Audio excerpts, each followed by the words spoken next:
प्रणाम ब्राह्मण देव, कहिए क्या समस्या है। प्रभु ये लोग। महाराज की जय हो। मैं मत्स्य राज्य से आया हूँ, आपके लिए मत्स्य राज की राजकुमारी का विवाह का प्रस्ताव लेकर। ये देखिए महाराज, उर्वशी और रंभा से भी अधिक सुंदर है हमारी राजकुमारी। महाराज, त्रिशानु की ओर से छोटी सी भेंट।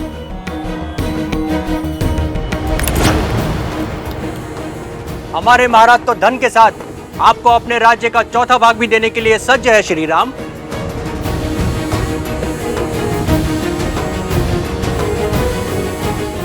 आप सबका प्रस्ताव भले ही उचित हो, किंतु उसे देने का उपक्रम अनुचित भी है और अनीतिपूर्ण भी। विवाह कोई व्यवसाय नहीं है जिसका आधार केवल संपत्ति का लेन देन हो। ये मेरा आपसे अनुरोध है कि अपनी राजकुमारियों का अपमान ना करें। एक स्त्री को भोग्य बनाकर प्रस्तुत ना करें।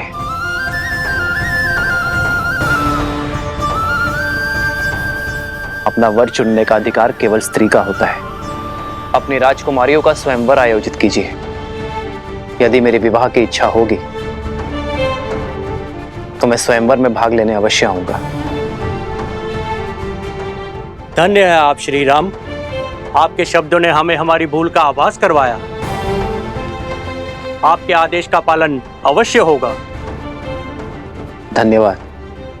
आप सब बड़ी दूर से आए हैं, कुछ दिनों के लिए अयोध्या में विश्राम आदि करके ही लौटिएगा। आज्ञा दे।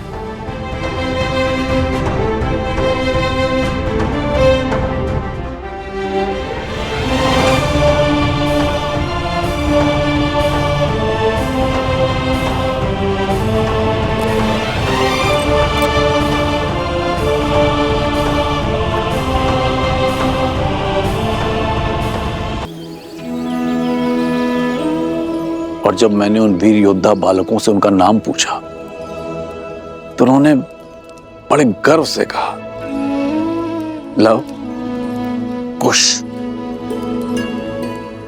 लव कुश? हाँ सुने, रूप में लव कुश, किंतु स्वरूप में जैसे स्वयं साक्षात श्री राम सामने खड़े, दो तन एक मन। घास के तिनके से एक भाग कठोर और तीखा तो दूसरा भाग सरल और कोमल।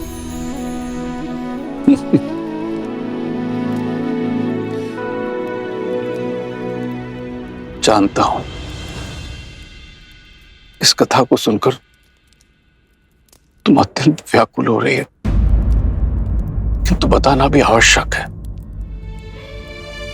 क्योंकि उन वीर बालकों को देखकर मुझे अयोध्या के राजकुमारों का स्मरण आया। और मुख, क्या उनके मुख पर आपको सीता के मुख की आभा नहीं दिखी? और उसके माथे की रेखाएं भी नहीं दिखी आपको? मैं उनकी माता से मिला, किंतु वो सीता नहीं थी। और छवि, क्या आपको उनमें सीता की छवि भी नहीं दिखाई दी? 40 वर्षों से मैंने अपनी पुत्री सीता का मुख भी नहीं देखा। अब तो उसकी स्मृति भी विस्मृत होने लगी है। आप विश्राम कीजिए, आप अस्वस्थ क्या कर रही हैं आप? आप ले चलिए मुझे, मैं क्षण भर में अपनी सीता को पहचान लूंगी। आप ले चलिए मुझे, ले चलिए। तो क्या सीता का पिता इतना अभागा है कि उसकी पुत्री सीता सामने होती है और वो पहचान भी नहीं पाता? मैं वन देवी से मिला हूं। आप कहीं नहीं जाएंगे, आप विश्राम कीजिए, आप अस्वस्थ हैं। अस्वस्थ हूँ? जब से मेरी पुत्री चली गई है, मैं क्षण भर में उसे पहचान लेती। आप उन ऋषि कुमारों को खोजने के लिए 8 दिशाओं में अपने सैनिकों को भेज दीजिए। मैं उन्हें देखते ही उनके अस्तित्व का पता कर लूंगी। आप कुछ कीजिए ना।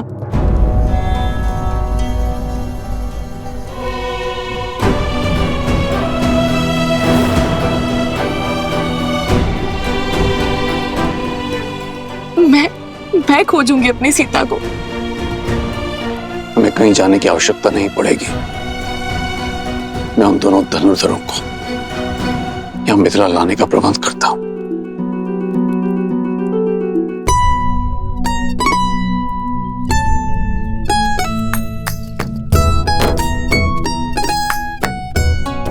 लव भैया, अभी तो स्वच्छ किया था, विशेष तुनीर को लेकर क्यों बैठ गए? क्योंकि हमें इस तुनीर को ससम्मान मिथिला के महाराज जनक को लौटाना है। आओ तुम भी हाथ बटाओ। जब लौटाने जाएंगे तब साफ भी कर लेंगे ना। ऐसे तीन में तीन बार इसे रगड़ते रहे तो घिसकर पतला तार हो जाएगा ये तुनीर। कदाचित लौटाने के लिए कुछ बचे ही ना। अच्छा, तो महाबुद्धिमान कुमार कुश, ये बताओ कि क्या तुम स्नान करने से घिस गए? घिस सकता था, किंतु मैं स्नान करते समय स्वयं को अधिक रगड़ता नहीं। रक्षा कुमार, रक्षा कुमार! कहाँ है? बताओ, अभी मार दूंगा। वो रक्षक कुमार बोल रहे हैं, राक्षस कुमार नहीं। ओहो, ध्यान से सुनो, अगली बार यदि तुमने मुझे राजकुमार या फिर रक्षक कुमार या फिर कुछ भी ऐसा कहा तो मैं गुरुदेव को कहूंगा कि तुम्हें बुद्धि के लिए कोई औषधि दे। क्षमा रक्षा, भूल हो गई।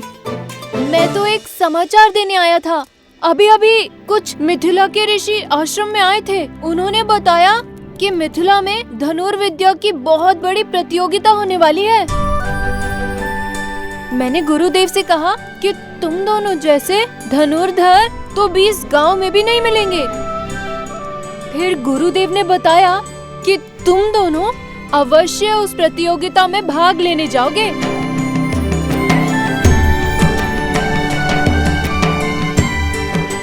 अब केवल भगवान वाल्मीकि की आज्ञा शेष है। लो, महाराज जनक को तुनीर लौटाने का अवसर मिल गया। हम मिथिला जाएंगे भैया। अवश्य जाएंगे। तो रुक क्यों गए? तुनीर स्वच्छ करते हैं, अन्यथा मिथिला नरेश कहेंगे कि भेंट को सम्मान से नहीं रख पाए हम। हाँ अवश्य।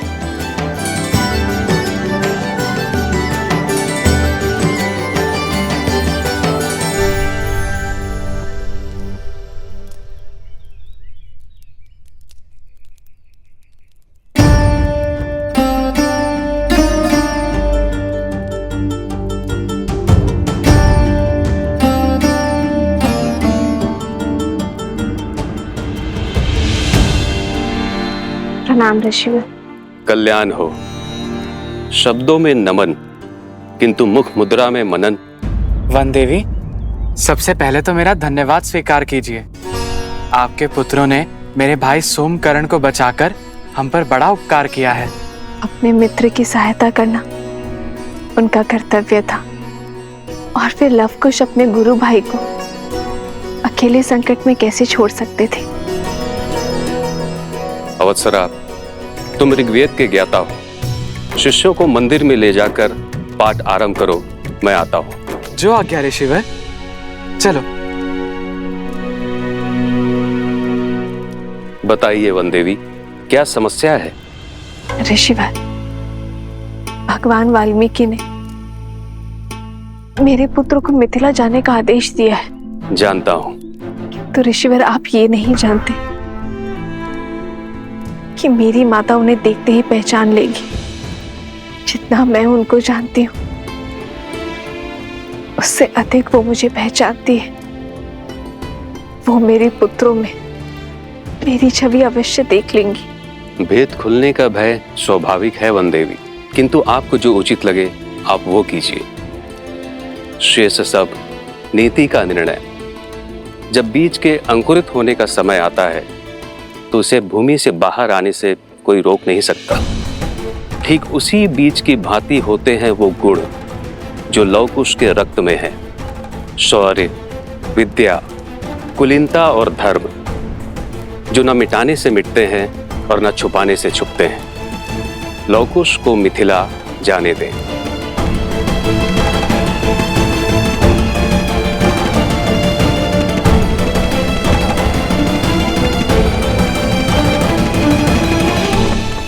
मिथिला स्वयं जाना आवश्यक है प्रभु।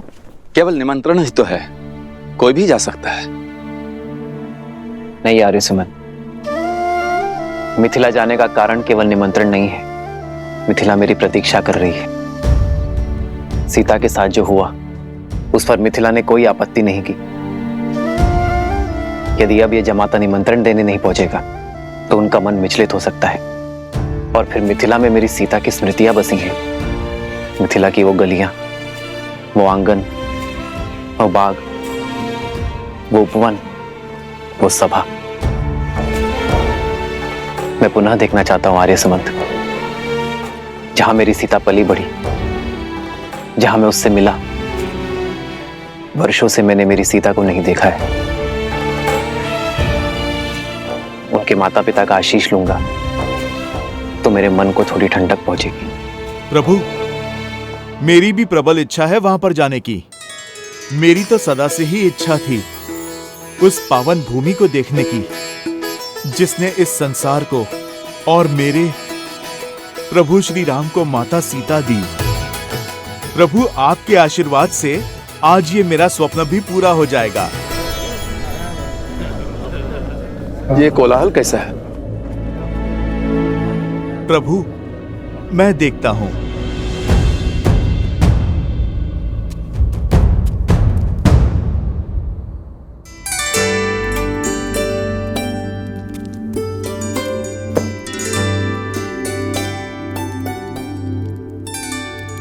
मार्ग इतना भी लंबा नहीं है कुछ। मार्ग तो फल्गु तक का भी इतना लंबा नहीं था, किंतु लंबा हो गया था ना। कोई सोमकर्ण पुनः लुप्त हो गया तो जैसे अपने मकरासुर के युद्ध में जो सीखा उसका उपयोग रक्त केतु के जाल से बचने के लिए किया, वैसे मैंने भी सीखा है ढेर सारे भोजन साथ लेकर चलना। हे कुमार कुश, इस बार कहीं नहीं जाएगा सोमकर्ण, क्योंकि इस बार हमारे मार्ग में हमारे साथ उसके भाई और हमारे उपगुरु अवस्था भी साथ जा रहे हैं। और भला बड़े भाई के होते हुए छोटे भाई को कुछ हो सकता है क्या? तो ये भोजन छोड़ दो भैया। अरे नहीं नहीं नहीं, ये तो शस्त्रों से भी अधिक महत्वपूर्ण है, क्योंकि यदि तुम्हारा पेट भरा रहेगा तो भूख भुलाने के लिए तुम्हारी उटपटांग बातें और विचित्र कुतर्कों के बाण नहीं सहने पड़ेंगे हमें। पिछली बार तो गाँव उठाने की बात कर रहे थे, इस बार पूरा संसार ना उठा लेना तुम। भैया, मुझे तो अब भी विश्वास नहीं हो रहा है कि हम देवी सीता की नगरी जा रहे हैं। वो उपवन, वहाँ के शिव मंदिर, वो दरबार जहाँ पे श्री राम ने धनुष बाण किया, सब साक्षात देखने को मिलेंगे, है ना भैया? अद्भुत। अवश्य।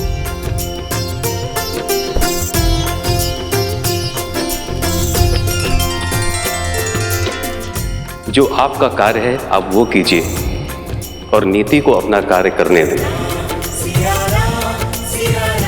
इतना ही नहीं, मिथिला के गौरी मंदिर का उपवन स्वर्ग से भी सुंदर है। रंग बिरंगे पुष्प, सरोवर मंत्र मुग्ध कर देंगे तुम्हें। माता, ऐसा लगता है जैसे आप मिथिला और महारानी सीता के दर्शन कर चुकी हैं।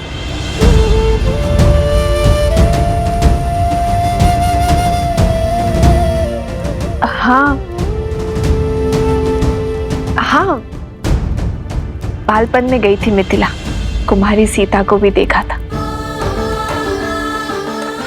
जानते हो, ज्ञान की नगरी कहलाती है मिथिला। जब हम तुनील लौटाने महाराज जनक से मिलेंगे तब हम उन्हें बताएंगे कि हमारी माता महारानी सीता की सखी थे। महारानी सीता की नगरी देखने के लिए रहा नहीं जा रहा मुझसे तो। एक बात स्मरण रहे, तुम दोनों वहां स्पर्धा में भाग लेने के लिए जा रहे हो, तो बाकी प्रतियोगियों से भिन्न नहीं रहना, क्योंकि यदि उन्हें ज्ञात हुआ कि तुम दोनों मिथिला नरेश को जानते हो तो बातें बनेंगी। तुम दोनों जीत तो जाओगे, किंतु अन्य स्पर्धक मिथिला नरेश पर पक्षपात का लांछन लगाएंगे। तो उचित यही होगा इस स्पर्धा के अंत होने तक तुम दोनों उनकी दृष्टि से ओझल रहना। जी माता। किंतु अंत में तो हमें तो उनसे मिलना ही होगा ना। हम उन्हें कहेंगे कि प्रभु श्री राम और महारानी सीता के नाम पे पत्र लिख दे, जिससे अयोध्या पहुंचाने का कार्य हम करेंगे। और इसी बहाने प्रभु श्री राम और महारानी सीता दोनों के दर्शन पालेंगे। अवश्य। किंतु महारानी सीता को माता सीता कहोगे तो उन्हें अधिक सुख मिलेगा। माता सीता? माता सीता?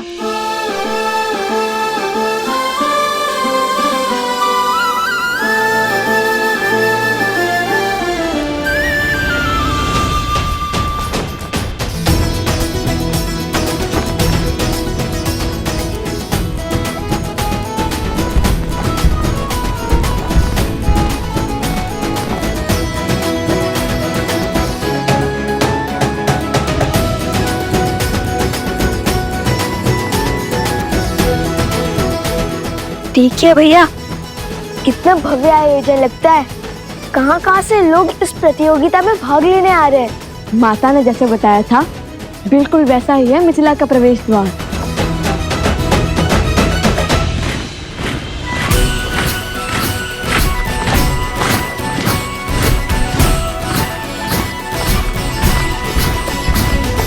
अयोध्या का ध्वज? ये क्या अयोध्या की सेना आ रही है?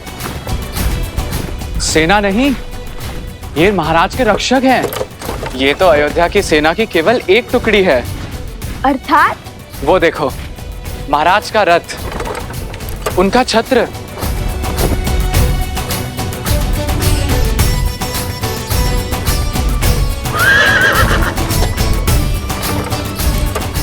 अद्भुत, ये तो श्री राम का रथ है। लगता है श्री राम के दर्शन यहीं हो जाएंगे। आनंद आ जाएगा। हम उन्हें बताएंगे कि हम उनके सबसे बड़े भक्त हैं। कहाँ है रथ?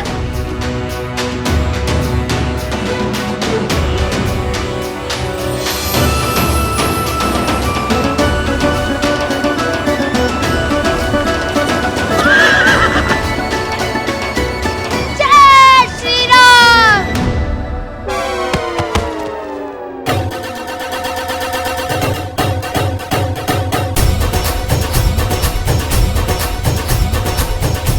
शीघ्र चलिए भैया, लगता है श्री राम के दर्शन हो ही जाएंगे। अवश्य।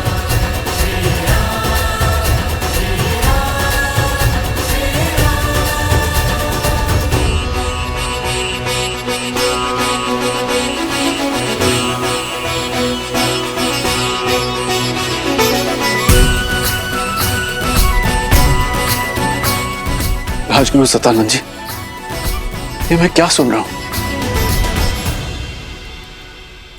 क्या ये सत्य है कि श्री राम जी स्वयं मिथिला पधार रहे हैं? 100% महाराज, ये रक्षक टुकड़ी अयोध्या नरेश महाराज श्री राम की है, जो सदैव महाराज की यात्रा के साथ ही होती है। और मुझे ऐसा प्रतीत हो रहा है कि ये आपको अश्वमेध यज्ञ हेतु आमंत्रित करने आ रहे हैं।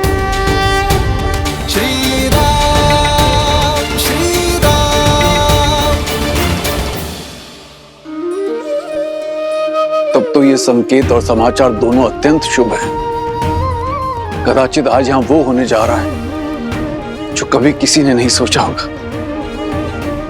भ्राता कुशाध्वज, अयोध्या नरेश के विशेष स्वागत का प्रबंध किया जाए और कोई ये ना भूले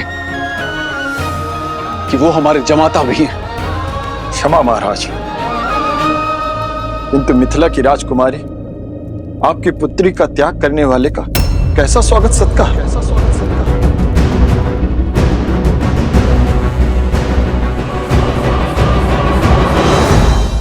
ये आप क्या कह रहे हैं भ्राता कुशाध्वज?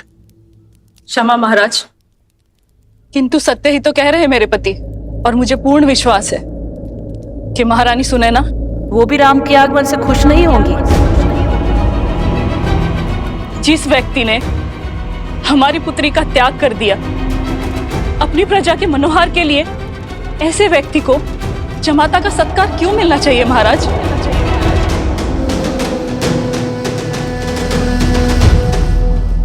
उचित कह रही हैं देवी चंद्रभागा। महाराज अयोध्यापति को किसी विशेष स्वागत का अधिकार नहीं है।